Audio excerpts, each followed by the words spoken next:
नमस्कार, मी धनंजय सानप ॲग्रोवन शोमध्ये तुमचं स्वागत. हमीभाव कायद्याची मागणी, शेतकऱ्यांचं संपूर्ण कर्जमाफ आणि त्यासोबतच भारत अमेरिका यांच्यातला प्रस्तावित व्यापार करार रद्द करावा या मागण्यांसाठी केरळ, महाराष्ट्र, कर्नाटक, मध्य प्रदेश त्यासोबतच पंजाब, हरियाणातील हजारो शेतकरी काल म्हणजेच 19 मार्च रोजी दिल्लीतील रामलीला मैदानावरती एकत्र जमलेले होते.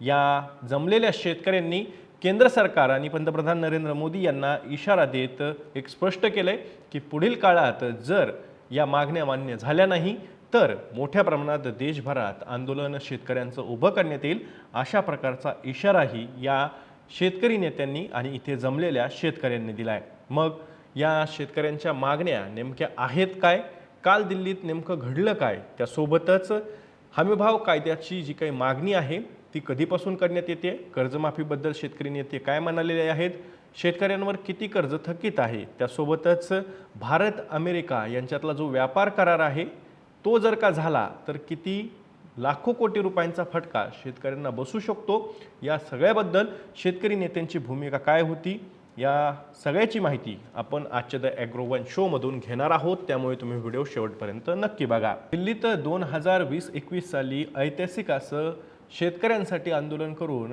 केंद्र सरकारला गुडघ्यावरती आणणार आहे संयुक्त किसान मोर्चा तुम्हाला चांगलाच माहीत असेल.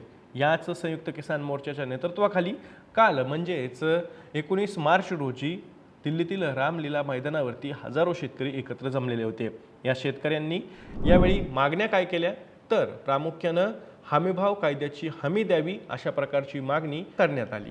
त्याचं कारण असं की 2020 साली ज्यावेळेस संयुक्त किसान मोर्चाच्या या अभूतपूर्व ऐतिहासिक अशा आंदोलनाला यश आलेलं होतं, त्यावेळी केंद्र सरकारकडून हमीभाव कायद्याची हमी देण्यासाठी कायदा तयार करण्यात येईल अशा प्रकारची ग्वाही या शेतकरी नेत्यांना देण्यात आल्याचा दावा या शेतकरी नेत्यांचा आहे, म्हणजे संयुक्त किसान मोर्चाचा आहे. दुसरीकडे केंद्र सरकार मात्र अशा प्रकारचा कुठलाही दावा किंवा ग्वाही ही दिली नव्हती अशा प्रकारचा दावा करत आहे.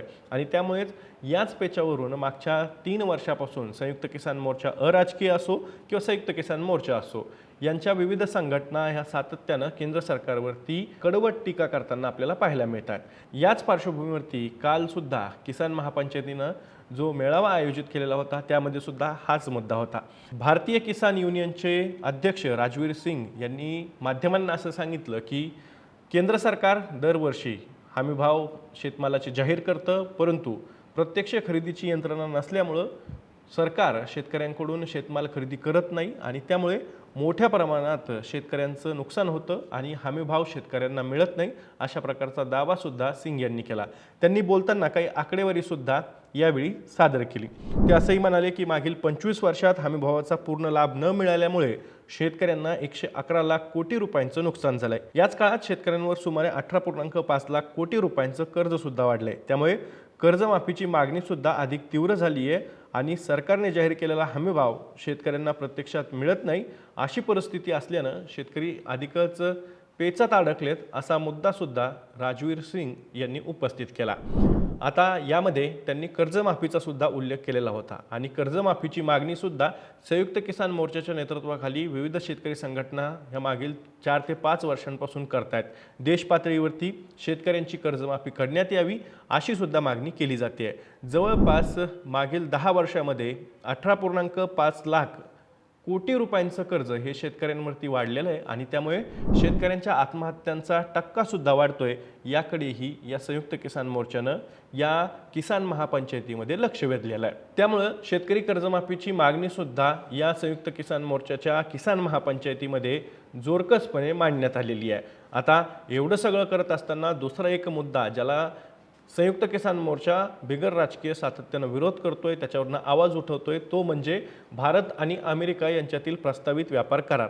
आता भारत आणि अमेरिका यांच्यातील व्यापार करार आत्ता झालेला नाही आहे, परंतु त्यातलं जे काही अंतरिम चौकट त्याची समोर आलेली आहे त्यावरूनच टीकेची झोड उठायला सुरुवात झालेली आहे. अमेरिकेचा शेतमाल स्वस्त पद्धतीनं भारतात आला तर भारतीय शेतकऱ्यांचं कंबरड मोडेल, पण त्याचवेळी अमेरिकेच्या शेतकऱ्यांना मात्र 500 अब्ज डॉलरचा फायदा होईल अशा प्रकारचा दावाही संयुक्त किसान मोर्चाच्या नेत्यांनी यावेळी केलेला आहे. त्यामुळे भारत आणि अमेरिका यांच्यातील प्रस्तावित व्यापार कराराला सुद्धा या किसान महापंचायतीमध्ये विरोध करण्यात आलेला आहे. केंद्र सरकारनं या संदर्भात फक्त बघ्याची भूमिका न घेता तातडीनं हा करार रद्द करावा अशी मागणी ही किसान पंचायतनं केलेली आहे. या सगळ्या मागण्यांकडे जर केंद्र सरकार आणि पंतप्रधान नरेंद्र मोदी यांनी लक्ष दिलं नाही आणि या मागण्या पूर्ण केल्या नाही तर पुढच्या काळात देशात शेतकऱ्यांचं अधिक तीव्र असं आंदोलन उभं राहील असा इशाराही संयुक्त किसान मोर्चा अराजकीयचे नेते जगजित सिंग दल्लेवाल यांनी दिला आहे. ते यावेळेस असंही म्हणाले की जर सरकारने महापंचायतीकडे लक्ष दिलं नाही तर पुढील रणनीतीसाठी दिल्लीत मोठी बैठक घेण्यात येईल. या बैठकीत हमीभाव हमी कायदा स्वामीनाथन आयोगाच्या शिफारशी लागू करणं, शेतकऱ्यांची देशभर कर्जमाफी करणं आणि भारत अमेरिका व्यापार करार रद्द करण्याबाबत ठोस निर्णय घेतले जातील असा इशाराही त्यांनी दिलेला आहे. आता किसान महापंचायतीमध्ये आपण पाहिलं की केरळ, मध्य प्रदेश, कर्नाटक, महाराष्ट्र त्यासोबतच पंजाब, हरियाणा अशा विविध राज्यांमधून शेतकरी हे खाजगी बसेसनं, रेल्वेनं, विमानानं हजर झालेले होते या किसान महापंचायतीसाठी. आणि यावेळेस शेतकऱ्यांच्या मोठ्या प्रमाणात स्वाक्षऱ्यासुद्धा किसान महापंचायतीनं घेतलेल्या आहेत आणि त्यामध्ये एक पत्रसुद्धा या मागण्यांच्या संदर्भात पंतप्रधान नरेंद्र मोदी यांना लिहिलेलं आहे. यामध्ये या सगळ्याच्या सगळ्या ज्या काही 8 मागण्या आहेत संयुक्त किसान मोर्चा बिगर राजकीयच्या त्याच्या समर्थनार्थ हे पत्र पंतप्रधान नरेंद्र मोदी यांना पाठवलं जाणार आहे आणि त्यावरती शेतकऱ्यांनी स्वाक्षरीसुद्धा केलेली आहे. या सर्व पत्रांना घेऊनच पंतप्रधान त्यावरती काय नेमकी भूमिका घेत आहेत याकडे सुद्धा संयुक्त किसान मोर्चाचं लक्ष असेल असंही संयुक्त किसान मोर्चाच्या विविध सदस्यांनी माध्यमांशी बोलताना सांगितलं आहे. आता 19 मार्च रोजी किसान महापंचायत ही शेतकरी नेत्यांनी पूर्ण केलेली आहे. आता पुढच्या काळात सुद्धा शेतकऱ्यांची एकजूट या दिशेने दिसू शकते की शेतकऱ्यांना हमीभाव कायदा करून द्यावा, त्यासोबतच कर्जमाफीची मागणीसुद्धा यातनं पुढे आलेलीच आहे. तीसुद्धा शेतकऱ्यांच्या पातळीवरती मोठ्या प्रमाणात त्याच्यावरती भर दिला जाऊ शकतो. त्यासोबतच भारत अमेरिका व्यापार करार जो आहे त्यावरही संयुक्त किसान मोर्चा आक्रमक भूमिका घेण्याची शक्यता आता दिसू शकते आहे. आणि या सगळ्यामध्येच पुढच्या काळात आंदोलन शेतकऱ्यांचं देशभरात तीव्र होईल अशी एक शक्यतासुद्धा वर्तवली जाते आहे. तुम्हाला या किसान महापंचायतीच्या बद्दल काय वाटतंय? शेतकऱ्यांना हमीभाव कायदा त्याची गॅरंटी मिळेल का? त्यासोबतच शेतकऱ्यांची देशभर कर्जमाफी होईल का? आणि केंद्र सरकार भारत अमेरिका यांच्यातील प्रस्तावित जो करार आहे त्याच्याबद्दल नेमकी काय भूमिका घेईल? कारण हा प्रस्ताव अजून अंतिम टप्प्यात आलेला नाही आहे, तो लांबणीवर पडण्याची शक्यता जास्त आहे. पण तुर्तास शेतकरी संघटनांची जी मागणी आहे त्याच्याबद्दल केंद्र सरकार काय भूमिका घेईल? तुमची काय प्रतिक्रिया आहे कमेंटमध्ये नक्की कळवा. मी या माहितीसोबत तुर्तास इथेच थांबतो. मी दररोज संध्याकाळी 6 वाजता ॲग्रोवनच्या यूट्यूब चॅनलवर शेती आणि शेतकऱ्यांच्या हिताचे मुद्दे घेऊन असतो. त्यामुळे तुम्ही अजूनही ॲग्रोवनला सबस्क्राईब केलेलं नसेल तर लगेच सबस्क्राईब करा. व्हिडिओ जास्तीत जास्त शेतकऱ्यांपर्यंत पाठवण्यासाठी व्हिडिओला लाईक आणि शेअर नक्की करा. आपण पुन्हा भेटू. तर तुम्ही तुमची आणि तुमच्या जवळच्या माणसांची काळजी घ्या.